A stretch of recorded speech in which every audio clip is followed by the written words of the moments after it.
저녁 시간 은혜를 사모해서 주의 전에 나온 여러분들에게 예수 그리스도를 통한 하늘에 속한 신령한 복을 받는 그런 복된 저녁 시간이 될 수 있기를 간절히 축원을 드립니다. 옆에 분에게 또 그렇게 인사하시기 바랍니다. 오늘 저녁도 신령한 은혜를 받읍시다. 목사님 말씀하신 것처럼 오늘 그 사도행 2장에 나와 있는 그 말씀을 우리가 이렇게 대언할 때 가장 우리에게 부딪히는 말씀이 초대교회가 참으로 하나님이 기뻐하시고 또 정말 칭찬받는 그런 공동체였다고 그랬는데 괜찮아요. 여러분의 공동체가 순복음교회가 정말 하나님이 기뻐하시고 사람들이 칭찬받는 그런 공동체로 세워질 수 있기를 주님의 이름으로 간절히 축원을 드립니다. 오늘 우리가 그 블라인드 사이드라고 하는 그 영상을 잠깐 봤는데 블라인드라고 하는 것은 가려진 것, 보이지 않는 것을 가리키는 것이거든요. 이 영화의 주인공이 산드라 블락이라고 하는 유명한 배우인데 영화에 나오는 이름은 리엔이라고 하는 그 여자인데 이 실화 얘기입니다. 이 리엔이 그렇게 그 집에 갈 수가 없어서 그렇게 학교에 자러 가는 겨울인데 반바지 입고 반팔 입고 그렇게 가고 있잖아요. 마이클 오, 그 빅 마이크라고 하는데 나중에 이 아이를 양자로 삼아서 잘 길러가지고 볼티모어 레이븐스라고 하는 미국 NFL의 굉장히 유명한 그 미식축구 프로축구 팀의 그 라인맨으로 활동한 성공적인 그런 그 인생을 그거로 만든 그 영화거든요. 저는 이 얘기를 여러분들에게 왜 보여드리냐면 정말 여러분의 공동체가 하나님이 정말 기뻐하시는 그런 공동체, 사람들의 고용을 받는, 칭찬받는 그런 공동체가 되기 위해서는 정말 예수님의 마음, 예수님의 심장을 품은 그런 공동체가 될 때 하나님이 기뻐하시는 정말 칭찬받는 공동체가 될 수 있는 줄로 믿습니다.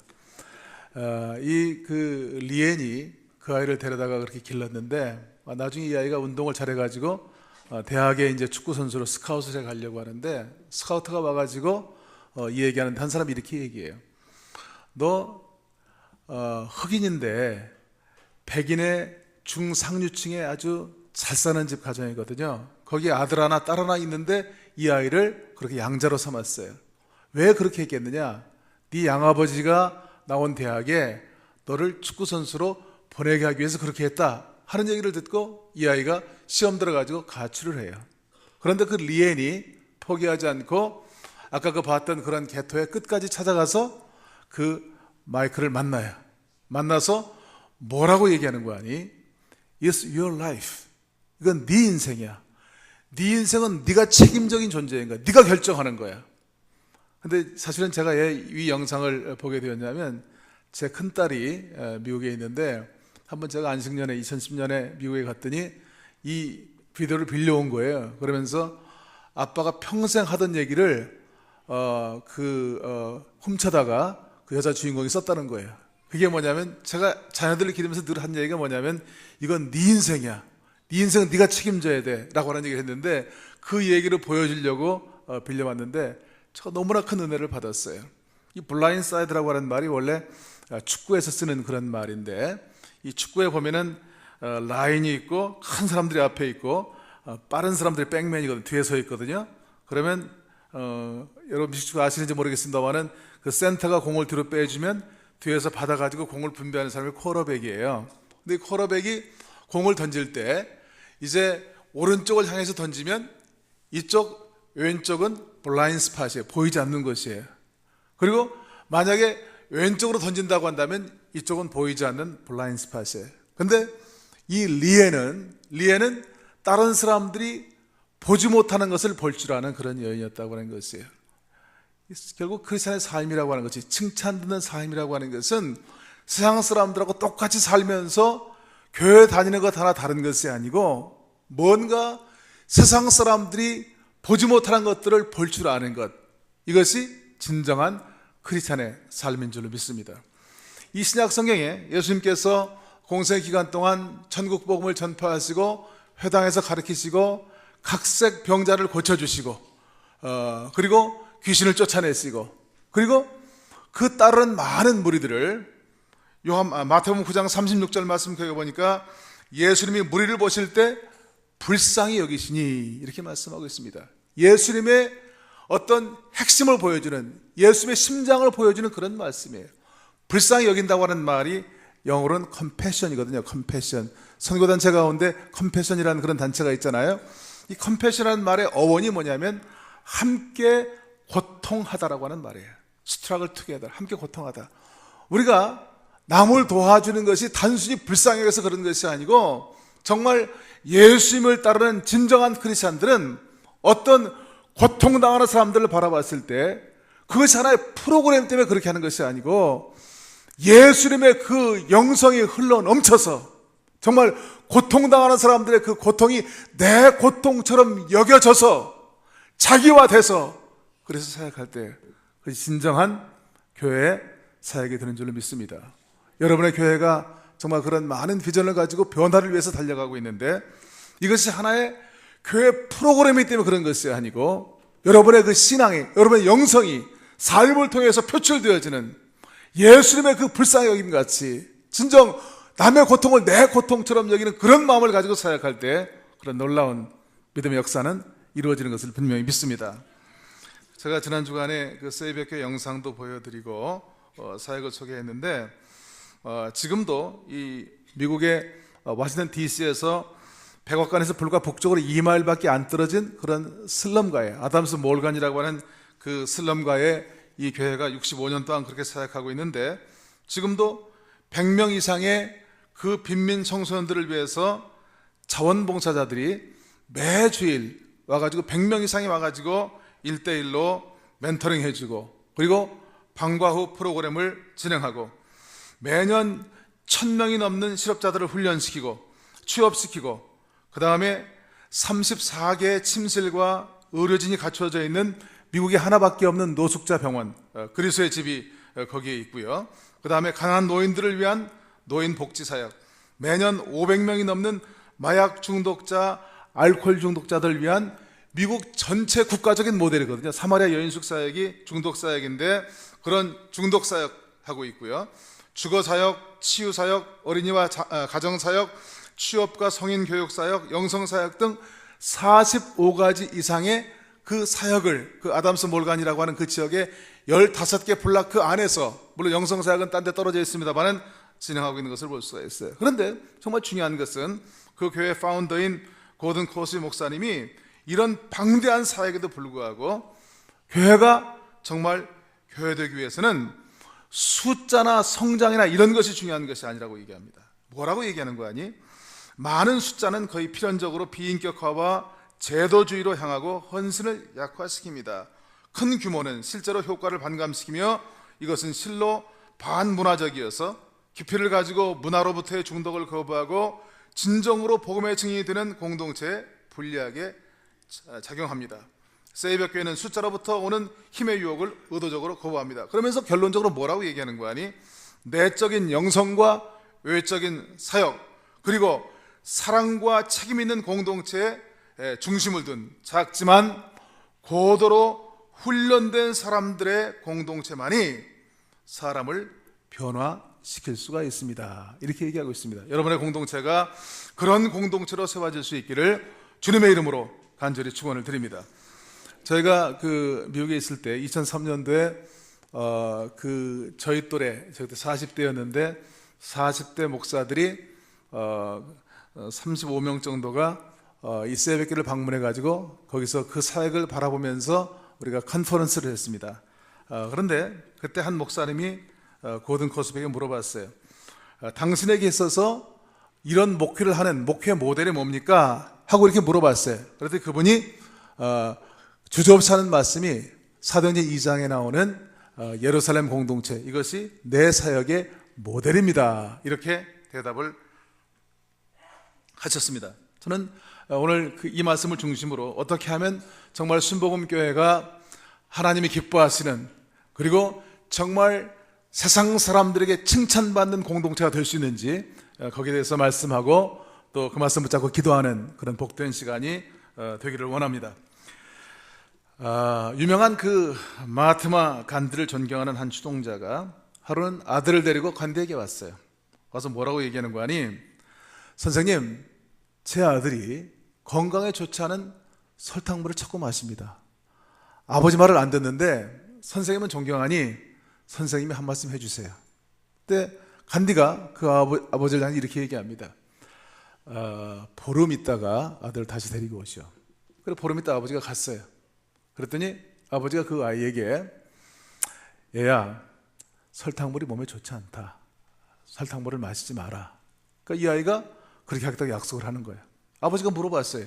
선생님, 제가 보름 전에 왔을 때는 아무 말씀 안 하시고 보름 있다가 데려오라고 했는데 왜 그렇게 말씀하셨습니까?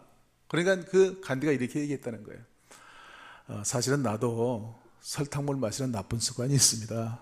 근데 내가 먼저 끊고 얘기해야죠. 그랬다는 거야.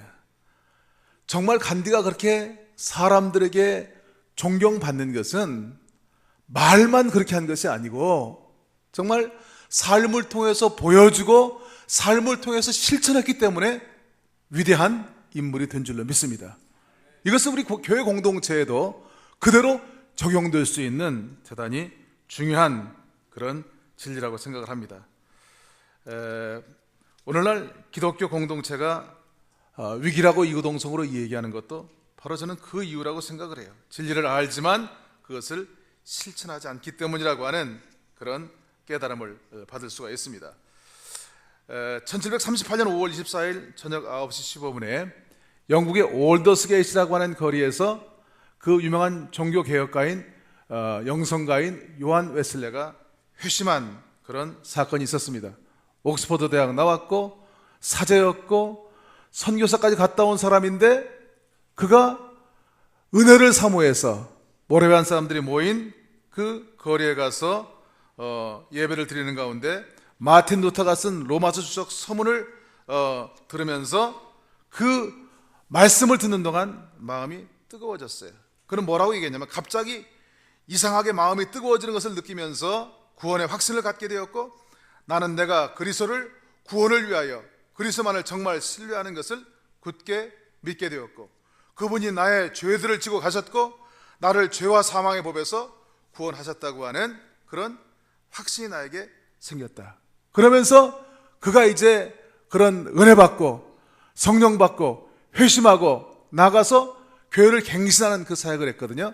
처음에는 소사이어티라고 하는 조그마한 그룹을 만들어서 시작을 했는데 나중에는 이 운동이 전 세계적인 교회 갱신 운동이 되었어요. 그래서 순복음교회, 나사렛교회, 성결교회, 감리교 등이 이 웨슬리의 영향으로 시작되어진 그런 교회들 중에 하나입니다.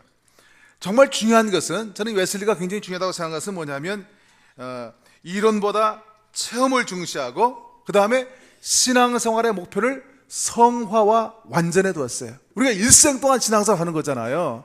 완성은 없어요. 예수 그리스도의 장성한 분량이 충만한 때까지 이르도록 우리가 하나님의 나라 가기 전까지 최선을 다해서 성화를 지속적으로 훈련할 때 우리는 온전한 성도가 될 수 있는 줄 믿습니다. 이 웨슬리가 한 얘기 가운데 가장 중요한 것은 은혜의 수단이 있다는 것이에요. 우리가 매일매일 은혜를 유지할 수 있는 수단이 있는데 그것이 뭐냐면 첫째는 성경 탐부고 기도고 금식 기도고 성도들의 모임에 참석하는 것이고 그 다음에 긍휼을 베푸는 사역에 삶을 통해서 실천할 때 그것이 우리가 은혜를 지속적으로 유지하는 그런 수단이 된다고 하는 것이에요. 이거를 지키고 실천할 수 있는 여러 성도님 다 될 수 있기를 주님의 이름으로 간절히 축원을 드립니다. 오늘 우리가 사도행전 2장 말씀을 대언했는데 초대교회 예루살렘 공동체에 대한 그런 말씀이에요. 예수님께서 부활하시고 승천하시기 전에 예루살렘을 떠나지 말고 내게 드린 바 아버지의 약속하신 것을 기다리라. 오직 성령이 너에게 임하시면 너희가 권능을 받고 예루살렘과 유다와 사마리아와 땅끝까지 내 복음의 증인이 되리라. 그래서 말씀대로 마가의 다락방에서 120문도가 모여가지고 간절히 기도할 때 성령 강림의 역사가 이루어졌잖아요. 성령 받고 나서 담대해진 제자들이 나가서 복음을 증거하잖아요. 그 복음을 증거한 핵심적인 내용이 뭐였냐면 사도행전 2장 36절 말씀이에요. 너희가 십자가에 못 박은 이 예수를 하나님이 주와 그리스도가 되게 하였느니라. 구약을 통해서 예언한 메시아를 너희가 십자가에 못 박았다는 얘기예요. 그때 사람들이 마음에 찔림을 받고 그럼 우리가 어떻게 해야 구원을 받겠느냐라고 얘기했을 때 그 구원에 대한 처방이 오늘 사도행전 2장 38절 말씀이에요. 너희가 회개하여 각각 예수 그리스도의 이름으로 세례받고 죄 사함을 얻으라. 그러면 성령을 선물로 받으리니. 이 단계가 신앙생활에 교회에 나와서 신앙생활을 하면서 어떤 한 사람도 그냥 건너뛸 수 없는 신앙생활의 가장 중요한 첫 번째 단계예요. 요한 웨슬레가 올더스게에 대해서 그렇게 마음이 뜨거워진 것을 많은 학자들이 얘기하기를 그 웨슬리의 회심의 사건이라고 얘기해요. 신앙생활의 첫 번째 단계는 회심하고 성령 받고 죄사함 받는 것을 믿으시기를 바랍니다. 정말 중요한 그런 단계예요. 그런데 정말 중요한 것은 성령 받고 능력 받는 것이 신앙생활의 전부가 아니고 그것은 첫 번째 그런 단계예요. 회개라고 하는 것은 방향 전환이에요. 내가 예수를 믿는다고 하는 것은 내 뜻대로 살던 사람이 내 인생의 방향을 하나님께 맡기고 방향을 전환하는 거예요. 전적인 전환을 의미하는 것이에요. 그래도 이것이 대단히 중요한 것이에요. 요한복음 1장 12절 말씀에 영접하는 자 곧 그 이름을 믿는 자들에게는 하나님의 자녀가 되는 권세를 주셨으니 그랬습니다. 영접하는 자 곧 그 이름을 믿는 자들에게는 하나님의 자녀가 되었다는 것이에요. 그러니까 영접하기 전에는 하나님 밖의 사람이었어요. 세상의 자녀였어요. 창세 이래로 죄로 말미암아 하나님과의 관계가 단절됐던 그 인생이 예수를 영접함으로 말미암아 회개하고 예수를 영접함으로 말미암아 영적 신분이 변화되어서 하나님의 자녀가 되었다는 것이에요. 이 말은 다른 말로 표현하면 성령의 내주예요. 성령은 하나님이시잖아요. 우리가 회개하고 예수를 영접했다고 하는 것은 뭐냐면 성령 하나님이 우리 안에 들어와 계신 거예요. 그럼 그 삶 가운데에는 분명히 변화가 일어나는 것을 믿습니다. 그렇잖아요? 누구든지 회개하고 세례받고 죄사함을 받으면 성령을 선물로 받는 것이에요. 이것이 첫 번째 단계고, 오늘 사도행전 2장 42절부터 47절 말씀을 읽었는데 거기에 보면 둘째 단계는 뭐냐면 성장과 훈련의 단계, 소위 팔로우업, 트레이닝 스테이지예요. 첫 번째 단계가 회심의 단계라고 한다면 회심한 다음부터 그 다음 단계는 이제 훈련받는 그런 단계. 오늘 사도행전 2장 40절 말씀, 그 말씀 가운데 보면 저희가 사도의 가르침을 받아 서로 교제하며 떡을 떼며 기도하기를 전혀 힘쓰니라. 이 초대교회는 정말 중요한 것이 뭐냐면 사도의 가르침을 받는 그런 교회였어요. 제가 그 나눠드린 그 핸드아웃에도 그 말씀을 드렸습니다마는 에베소서 4장 11절 12절 말씀 거기에 보면 이거는 직임의 은사에 대한 것이에요. 그러니까 풀타임으로 사역하는 사역자의 은사가 에베소 4장 11절 12절 말씀이에요. 고린도전서 12장에 나와 있는 그 성령 9가지 은사가 있잖아요. 이거는 성령께서 눈에 보이도록 나타나는 은사, 이것이 고린도 12장에 나와 있는 것이고, 로마서 그 4장에 나와 있는 것은 이제 몸의 은사, 지체가 연결되어서 그리스도의 몸을 이루는 그런 은사에 대한 것인데, 특별히 에베소 4장 11절 12절 말씀 거기에 보면 그가 어떤 사람은 사도로, 어떤 사람은 선지자로, 어떤 사람은 복음 전하는 자로, 어떤 사람은 목사와 교사로 삼으셨으니 이는 성도를 온전케 하여 봉사일을 하게 하며 그리스도의 몸을 세우려 함이라. 사도 바울의 사역의 철학 가운데 가장 핵심적인 말씀이 바로 이 말씀이에요. 여러 가지 직임에 있는데 어떤 사람은 사도는 보내심을 받은 사람이잖아요. 보내서 교회를 개척케 하는 그런 은사들. 어떤 사람은 선지자, 예언자, 이 프라핏이라고 하는 것은 뭐냐면 앞에서 말하는 사람이거든요. 이거는 대변인, 하나님 말씀을 대변하는 사람이에요. 어떤 사람은 복음 전하는 자, 이반젤리스트는 복음을 전하고 집회를 인도하고 하는 복음 전도자들이에요. 어떤 사람은 목사와 교사로 삼으셨으니, 이건 뭐냐면 목사와 교사는 한 직분이에요. 이 원어에 보면은 a pastor and teacher예요. 그러니까 교회학교 교사가 그 직임의 은사라는 것이 아니고 목사는 pastor and teacher는 뭐냐면 목회자는 가르치는 그런 은사를 가진 자라는 것이에요. 그런데 이 목회자의 특별히 은사가 가지는 그 목적은 뭐냐면 성도를 온전케 하며 봉사일을 하게 하며 그리스도의 몸된 교회를 세우는 거예요. 이 직임의 은사를 가진, 그러니까 쉽게 얘기하면 교회 목회자들이 하는 그 사역 가운데 핵심적인 것은 뭐냐면 성도를 온전케 해드리는 거예요. 성전을 온전하도록 인도하는 것이고, 온전케 된 성도가 그리스도의 몸된 교회를 세우고, 온전케 된 성도가 봉사회를 감당하는 것이에요. 이것이 교회에 세우신 하나님의 질서인 것을 여러분들 꼭 깨달을 수 있기를 주님의 이름으로 간절히 축원을 드립니다. 성도를 온전케 해드리는 것이 사역의 그 핵심인데, 가장 중요한 그 사도의 가르침은 하나님의 말씀이에요. 하나님이 자기 자신을 계시하시는 가장 중요한 수단이 있다고 한다면 그거는 뭐예요? 말씀이죠. 우리가 하나님 앞에 나갈 수 있는 가장 중요한 수단이 있다고 한다면 그거는 기도예요. 그래서 디모데는 말씀과 기도로 너희가 거룩해진다. 말씀과 경건에 관한 교훈에 창념하라고 말씀하고 있는 것이에요. 그렇기 때문에 정말 중요한 것은, 우리의 신앙이 성장하는 것은 말씀을 얼마나 바로 알고 있느냐, 이것과 직결된다고 해도 과언이 아니에요.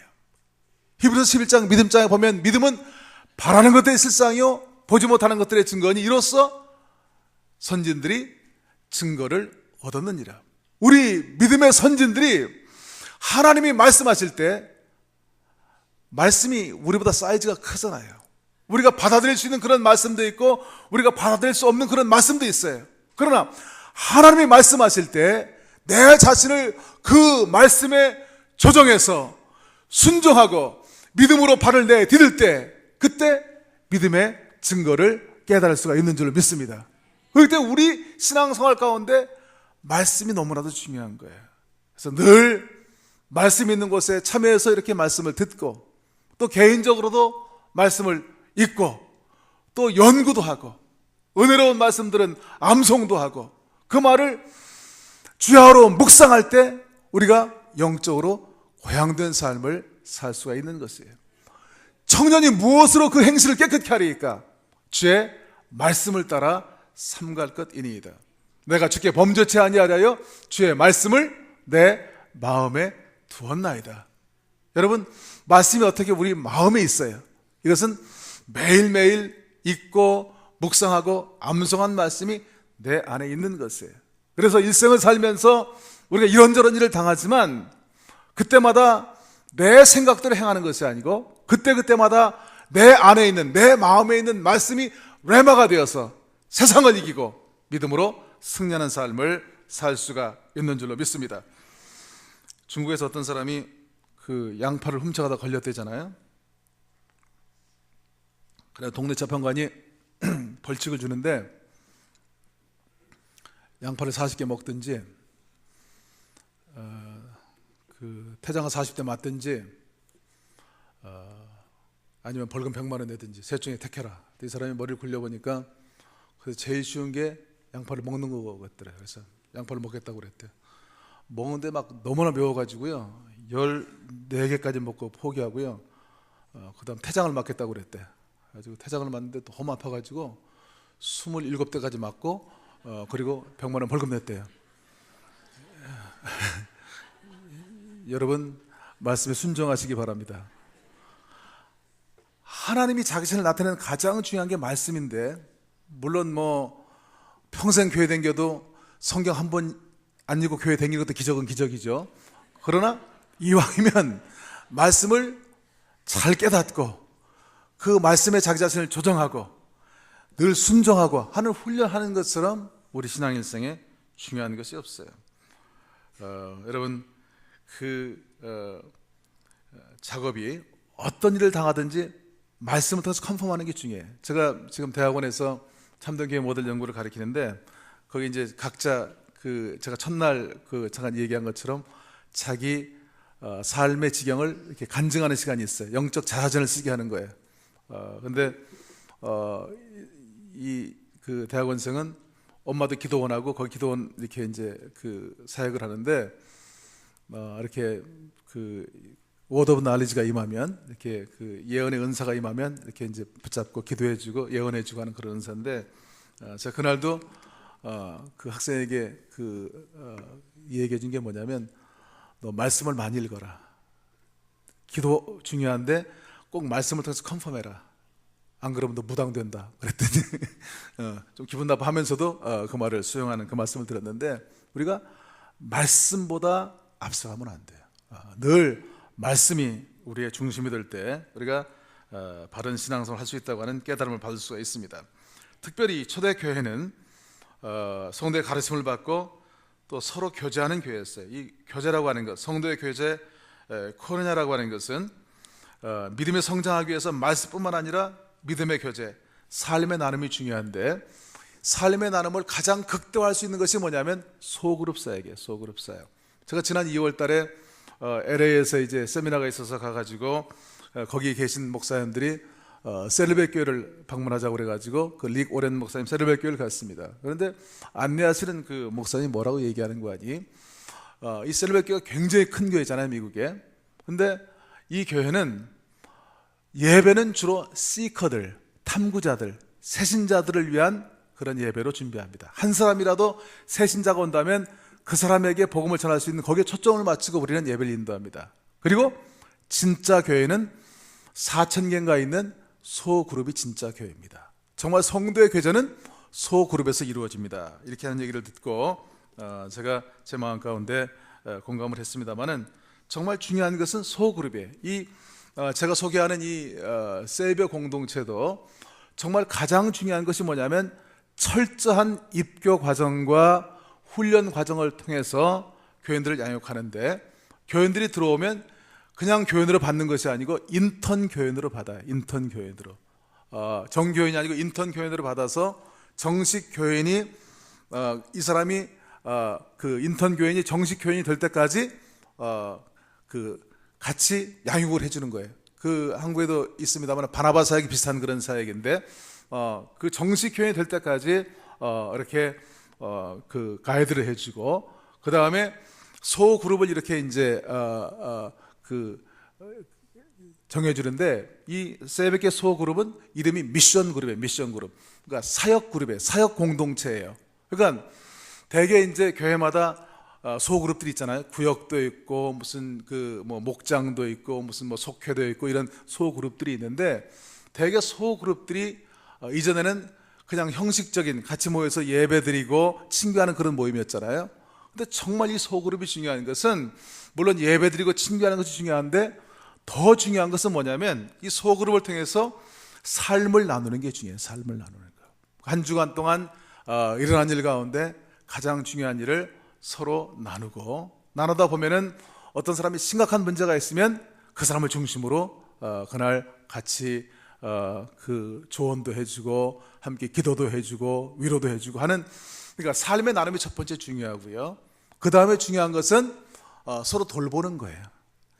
이 폐역한 세상에 누가 나를 위해서 기도해주고 누가 나를 위해서 위로해주겠어요? 그리스도의 공동체만 이것이 가능한 거잖아요.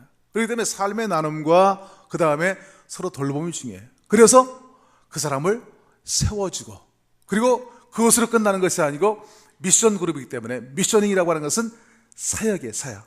그 소그룹마다 거기에 문제들이 드러나잖아요. 그럼 그것을 구체적으로 도와주는, 그것이 개인적인 문제면 개인의 삶을 도와주고, 그것이 구조적인 문제면 구조를 바꾸는 일에 그 소그룹이 임하고, 아니면 전체 교회가 힘을 합해서 그 일을 도와주는 그런 소그룹이 될 때, 그때 진정한 교제가 이루어지는 그런 아름다운 그리스도의 공동체가 될 수 있는 줄로 믿습니다.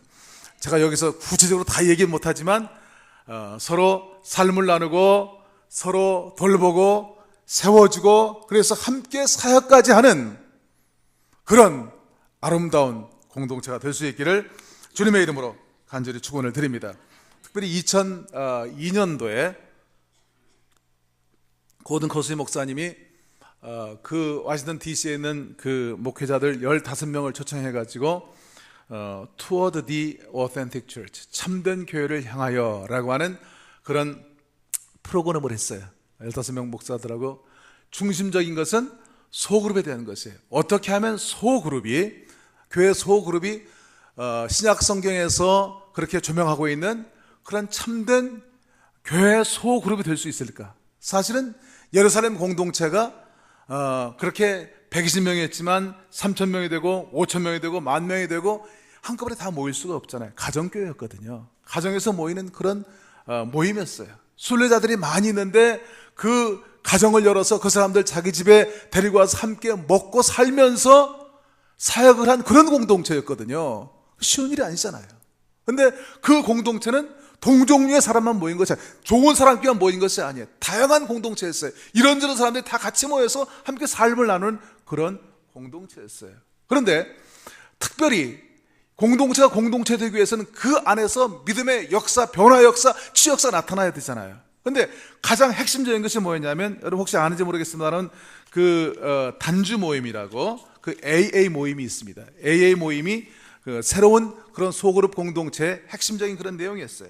거기에 보면 이 중독사 가시면 아시겠습니다만 AA 모임이 12단계거든요. 알코올 중독이나 마약 중독자들이 모여가지고 매주 모임을 가져요. 12단계로 합니다. 근데 첫 번째 단계가 뭐냐면 시인 및 수용 단계예요. 고백 단계예요. 이건 뭐냐면 모여서 맨 처음 하는 것이 뭐냐면 I'm John, I'm alcoholic. 제 이름은 요한입니다. 저는 알코올 중독자입니다. 매번 모일 때마다 자기의 상태를 이렇게 고백하는 거예요. 요한 웨슬레도 소그룹을 할 때, 크레스 미팅을 할 때 첫 번째 뭐냐면 직고라고 하거든요. 어카운타빌리티라는 게 직고거든요. 한 주간 동안 살면서 하나님 뜻대로 살지 못한 것을 먼저 고백하는 거예요. 예? 거기서 시작하는 거예요. 그러니까 자기 삶의 상태를 먼저 고백하는 단계. 그 다음에 두 번째는 확신 단계고, 세 번째 하나님께 기꺼이 모든 걸 맡기고, 네 번째 마음의 상처를 검토하고, 다섯 번째 고백이고, 성격 검토, 단점 없애기, 보상 목록 작성하기, 그리고 직접 보상하기, 매일 평가 목록 작성하기, 그 다음에 11단계에 가면 기도 단계, 기도와 명상, 그리고 12단계에 가면 실천과 봉사 단계예요. 그러니까 마약 중독자나 알코 중독자들이 모여가지고 매일매일 자기 자신의 잘못을 고백하고, 그리고 여러 가지 단계를 거쳐서 영성 단계를 통과하면 봉사 단계로 나간다니까요. 마약 중독자나 알코올 중독자도 소그룹 모임을 통해서 이렇게 변화가 나타나는데, 오늘날 어떤 의미에서 이 시대가 정말 살기 좋아졌고 여러 가지 편리해졌지만은 이 다원화된 시대에 교회에 들어와서 사역을 통해서 인생이 변화되는 사람들이 보기가 이 교회 말고 딴 교회, 저 딴 동네, 희귀한 그런 시대가 됐어요. 근데 왜 그러냐? 1단계를 통과하지 못하기 때문에 그런 거예요. 매일매일의 삶 가운데 적나라하게 자기 자신을 고백하는 그런 고백을 통해서 단계별로 나갈 때 그런 변화가 나타난다는 것이에요. 여러분의 소그룹 공동체가 그런 공동체로 세워질 수 있기를 주님의 이름으로 간절히 축원을 드립니다. 특별히 초대교회는 떡을 떼는 교회였어요. 모일 때마다 성찬식을 하고 애찬식을 했습니다. 이걸 다른 말로 표현하면 예배라고 얘기할 수가 있어요. 신앙이 성장하기 위해서는 예배가 참 중요한데, 형식적인 예배나 습관적인 예배를 배제해야 된다고 하는 그런 말이에요. 우리가 예배 때마다 하는 말이 있잖아요. 요한복음 4장 24절 말씀 거기에 보면 하나님은 영이시니 예배하는 자가 신령과 진정으로 하나님은 영이시니 예배하는 자가 신령과 진정으로 예배한다고 하는 말이 나오잖아요. 여러분, 예배와 하나님이 영이라고 하는 말이 무슨 관계가 있어요? 이것은 하나님은 영적인 분이시기 때문에 우리의 예배가 육적인 예배나 우리 예배가 혼적인 예배가 되면 하나님이 그 예배를 받으실 수가 없어요. 우리의 예배가 영적 예배가 돼야 영이신 하나님과 교통해서, 그래서 우리 문제가 십자가 밑에 내려지고 또 은혜받고 치유받고 그러면서 변화의 놀라운 역사를 예배 때마다 체험할 수가 있는 줄로 믿습니다. 예배는 생명과도 같은 것이에요. 구약에 보면은요, 구약 레위기 9장에 보면, 제 시간이 많지 않지만 잠깐 보시면 거기 그 성막을 만들 때 식양대로 성막을 완성을 했어요. 성막을 완성하고 맨 처음 드리는 예배가 레위기 9장인데 거기에 보면 이렇게 나와 있습니다. 그들이 이스라엘 회중이 모세가 명령한 모든 것을 회막 앞으로 가져오고 온 회중이 나와 여호와 앞에 선지라. 첫 번 지금 제사를 드리는 거예요. 첫 번 제사에 온 회중이 나와서 여호와 앞에 쓴 거예요. 여러분, 예배라고 하는 것은 사람 앞에 서는 것이 아니에요. 지금 설교하는 설교자가 있지만 설교자 앞에 서는 것이 아니고, 예배자는 누구 앞에 쓴다고요? 전능하신 하나님 앞에 서는 것을 믿으시길 바랍니다. 저도 말씀을 전하지만 저기 앉아서도 그렇고 여기 앉아서도 그렇고, 저도 오늘 예배자로서 은혜 받기를 원합니다. 말씀을 전하면서 은혜 받기를 원합니다. 이것이 제 기도 제목이거든요. 여호와 앞에 서는 거예요, 예배라고 하는 것은. 그 다음에 5절 말씀에 보니까 그들이 모세가 명령한 모든 것을 회막 앞으로 가져오니 온 회중이 나와 여호와 앞에 선지라. 6절 말씀에 모세가 이르되 이는 여호와께서 너에게 하라고 명령한 것이니 여호와의 영광이 너희에게 나타나리라. 모세가 뭐라고 얘기하냐면, 오늘 이 예배를 통해서 하나님의 영광이 나타난다는 것이에요. 예배 가운데는 하나님의 영광이 나타나는 줄로 믿습니다. 찬양을 할 때도 그렇고, 기도할 때도 그렇고, 그리고 말씀을 들을 때도 그렇고, 기도할 때도 그렇고, 여호와 영광이 나타나는 거예요. 성령이 감동할 때마다 아멘 할렐루야로 화답하는 거예요. 여호와 영광이 임재하기 때문에. 그렇게 간절히 제사를 드릴 때 맨 마지막 24절 말씀 거기 보니까 불이 여호와 앞에 나와 제단 위에 번제물과 기름을 사른지라. 온 백성이 이를 보고 소리 지르며 엎드렸더라. 첫 번 예배 때 제단에 불이 내리고 그걸 보고 백성들이 소리 지르며 엎드렸더라. They shouted for joy. 놀라서 엎드린 것이 아니고, 소리 지른 것이 아니고 즐거움으로. 그러니까 예배 때 정말 중요한 것은 성령께서 감동하셔서 즐거움으로 서로 소리 지르며 화답하는 그런 역사가 나타난단 말이에요. 매일 드리는 예배, 습관적인 예배, 이게 아니고 정말 매일 첫 번째 드리는 예배처럼 그런 자세로 드려야 된다는 것이에요. 그렇기 때문에 예배자가 주의 전에 나오면서 정말 잊지 말아야 될 것은 정말 사모하는 마음, 은혜를 사모하는 마음, 겸손한 마음, 마치 내가 초신자 같은 그런 마음을 가지고 나와야지, 아유 이렇게 그냥 다 드리는 예배, 10년 전에도 드린 예배, 5년 전에도 드린 예배, 지난 웬 예배는 또 이렇게 많아? 그런 마음으로 와서 예배를 드려야 하나님 받지 않으신다는 것이에요. 여러분, 예배 승리자가 될 수 있기를 주님의 이름으로 간절히 축원을 드립니다. 예배가 중요해. 저작교회는 또 전혀 기도에 힘쓰는 그런 교회였어요. 기도 없이 바른 교회가 될 수 없고 바른 신앙생활을 할 수가 없어요. 여러분, 이 기도의 시간이 참 중요합니다. 저는 그 목회하면서 지금은 이제 학교에 있기 때문에 그렇게 이제 그 개교에서 목회할 때처럼 그렇게 막 생명을 걸고 기도하는 시간이 많지 않습니다만은, 한때는 8시간 기도하는 목사 영향으로 하루에 4시간, 5시간 기도한 적도 있어요. 정말 4시간, 5시간 기도하면 바쁘잖아요. 기도만 오래 하는 게 최고냐? 기도 오래 하는 거하고 신앙생활이 정비례해요. 정말 중요합니다. 그 기도 시간이 여러분 간절히 바라기는 점점 늘어날 수 있기를 바라요. 예수님께서 그 겟세마네 동산에서 졸고 있는 제자들에게 너희가 나와 함께 깨어있어 1시간도 기도할 수 없더냐? 이 1시간, for 1 hour, 적어도 하루에 하나님 뜻대로 살려면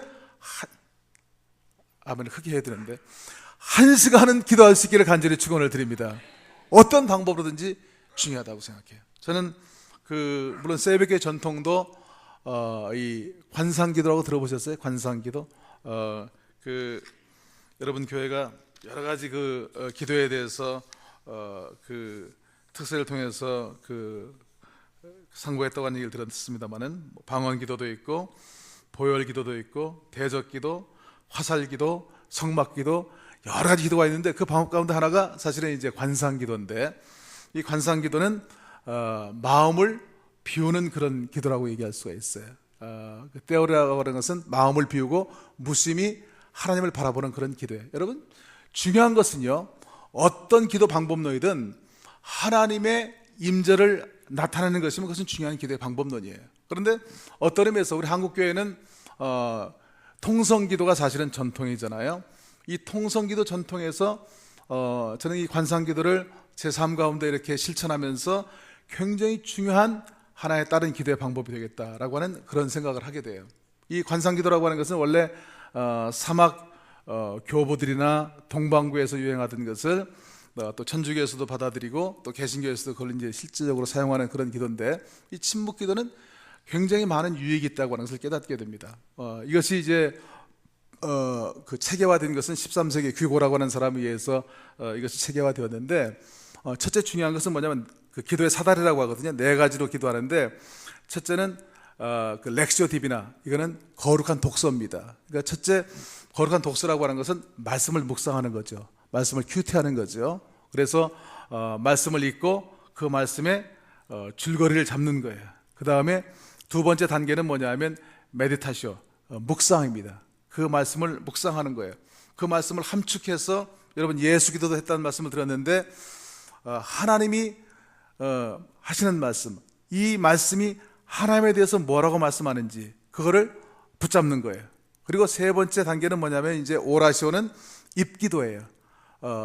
반복해서 그 말씀을 기도하는 건데, 저는 통성기도와 이 침묵기도를 접목하는 걸 굉장히 중요하게 생각하기 때문에 이때는 통성으로 같이 기도합니다. 그래서 그 성경 말씀이 나에게 계시하시는 그런 하나님, 시편 23편 같으면 나의 목자 되신 하나님, 사망의 골짜기에서 나를 인도하신 하나님, 그 하나님이 내 개인의 삶, 내 가정, 내 직장 문제, 우리 교회 여러 가지 문제, 자녀 문제, 이런 문제 가운데 나를 지키시는 목자 되시는 하나님이라고 하는 그런 확신을 가지고 간절히 통성으로 기도하고, 그 다음 마지막 네 번째 단계 침묵으로 들어가는데, 그 단계가 연결되면서 마음 가운데 때로는 평강도 임하고 기쁨도 임하고 치유도 임하는 그런 놀라운 체험을 하거든요.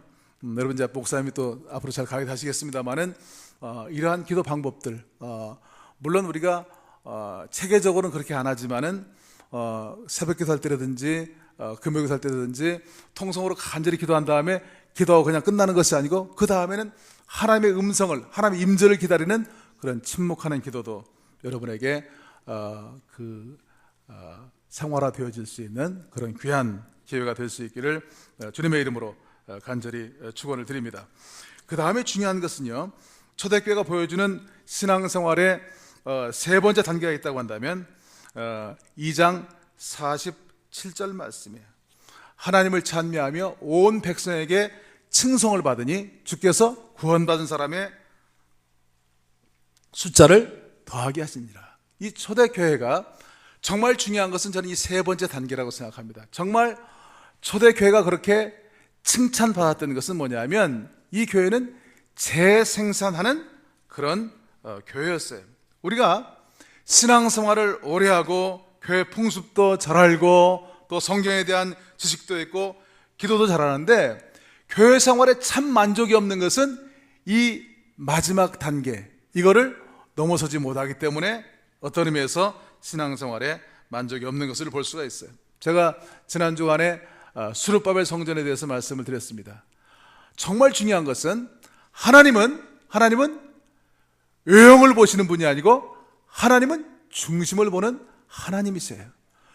교회가 외형이 중요한 것이 아니고 정말 그 교회 안에서 지금 어떤 일이 벌어지고 있느냐, 그 교회 성도들의 심령 가운데 어떤 일이 벌어지고 있느냐, 이것이 대단히 중요하다고 하는 사실을 깨달을 수가 있어요.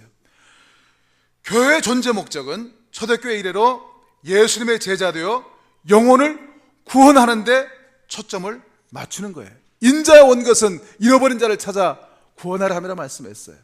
하늘과 땅의 모든 권세를 내게 주셨으니 그러므로 너희는 가서 모든 족속으로 제자 삼아 아버지와 아들과 성령 이름으로 세례주고 내가 너에게 분부한 모든 것을 가르쳐 지키게 하라고 말씀하셨어요. 초대교회 관심은 제자 되어서 영혼을 구원하는 것이었어요. 그래서 사도행전 5장 42절 말씀 거기에 보니까 저희가 날마다 성전에 있든지 집에 있든지 예수는 그리스도라 가르치기와 전하기를 쉬지 아니하니라. 그들이 성전에 있든지 집에 있든지 예수가 그리스도라고 하는 것을 가르칠 뿐만 아니라 그것을 전도한 거예요. 입으로도 전도하고 삶으로도 전도한 그런 역사를 볼 수가 있어요. 그렇게 했을 때 사도행전 13장 48절 말씀 거기 보니까 영생을 주시기로 작정된 사람은 다 믿더라.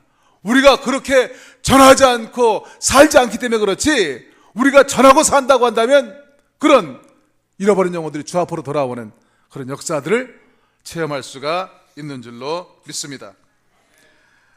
오늘 이 시대 정말 중요한 것은 그렇기 때문에 관계 전도예요. 중요한 것은 내가 다른 사람들에게 칭찬 듣는 사람이 되는 거예요. 교회가 칭찬 듣는 교회가 되는 거예요. 여러분, 전도 잘하는 사람들 보시기 바랍니다. 주변 사람들에게 칭찬받는 사람들이에요. 인정받는 사람들. 저 사람이 교회 다니는데 교회 다니는 거 빼놓고는 나보다 나은 게 하나도 없다. 너나 잘 다녀라. 설득력이 없는 거예요. 정말 저 사람이 순복음교회를 다니더니 저 사람이 저런 사람이 아니었는데 참 사람이 많이 변했다. 저 사람이 믿는 예수라고 한다면 나도 한번 믿어봐야 되겠다고 하는 그런 감동을 줄 수 있을 때 우리가 영혼을 얻을 수가 있는 것이죠. 그죠? 그렇게 믿으시면 아멘. 그런 성도들이 다 돼야 돼요. 특별히 교회가 칭찬 듣는 가장 중요한 특징은 오늘 44절 45절 말씀 거기에 보니까 믿는 사람이 다 함께 있어 모든 물건을 서로 통용하고 또 재산과 소유를 팔아 각 사람의 필요를 따라 나눠주고. 이 말이 참 이게 보통 말이 아닙니다. 이게 읽기는 쉽지만 이렇게 실천한다고 하는 것이 쉬운 일이 아니에요. 정말 초대교회가 칭찬 들었던 것은 뭐냐면 믿는 사람이 다 함께 있어 모든 물건을 서로 통용하고 또 재산과 소유를 팔아서 각 사람의 필요를 따라 나눠주고, 정말 네 것 내 것이 없는 유무상통한 그런 공동체였어요. 여러분, 공동체라고 하는 말이 커뮤니타스라고 하는 말, 여기서 커뮤니티가 나왔는데 같은 목적, 같은 비전을 가진 사람들이 모인 모임이에요. 기독교 공동체는 하나님의 구속의 은총을 체험한 사람들이 모여서 하는 일은 뭐냐면 이웃사랑을 구체적으로 실천하는 거예요. 하나님 사랑과 이웃사랑이 만나는 그 연결점이 바로 교회예요. 그래서 실제적으로 실천하는 거예요. 공동체를 세 가지로 얘기할 수가 있습니다. 첫째는 생활 공동체가 있고요, 두 번째는 수도원 공동체가 있고, 세 번째는 공동체 교회가 있어요. 이 생활 공동체는 뭐냐면 아예 같이 사는 거예요. 예를 들자면 무슨 브루더호프라든지 코인야라든지 무슨 아뮤시라든지 이런 공동체, 한국으로 말하면 예수원 공동체 같은데, 제가 예수원에 한번 가서 3박 4일 동안 있어 본 적이 있는데 거기 가서 보니까 한 70명의 공동생활 하더라고요. 매주 이렇게 왔다 갔다 하는 사람까지 포함하면 한 150명 정도가 생활하는데 거기 모여가지고 세끼 공동 식사하고 그 다음에 간단한 노동하고 그리고 이제 기도 생활하는 것이 이제 단순한 그런 삶인데, 제가 거기 가서 느낀 게 있어요. 이 폐역한 세대에 이렇게 무소유로 이 산속에 들어와서 공동생활을 한다고 하는 것이 가능한가? 그런데 제가 거기서 지내면서 기도하는 가운데 깨달은 그런 제 마음 가운데 감동이 있어요. 성령의 감동이 있어요. 그건 뭐냐면 정말 같이 공유할 만한 그런 비전이 그 공동체에 있다고 한다면, 혼자는 힘들지만 그런 사람들이 모여서 공동체로 같은 그런 삶을 산다고 한다면 그건 가능하다는 거예요. 여러분의 공동체가 그런 공동체성을 가진 비전을 공유해서 하나님 나라와 의를 위해서 함께 나갈 수 있는 그런 교회가 될 수 있기를 간절히 축원을 드립니다.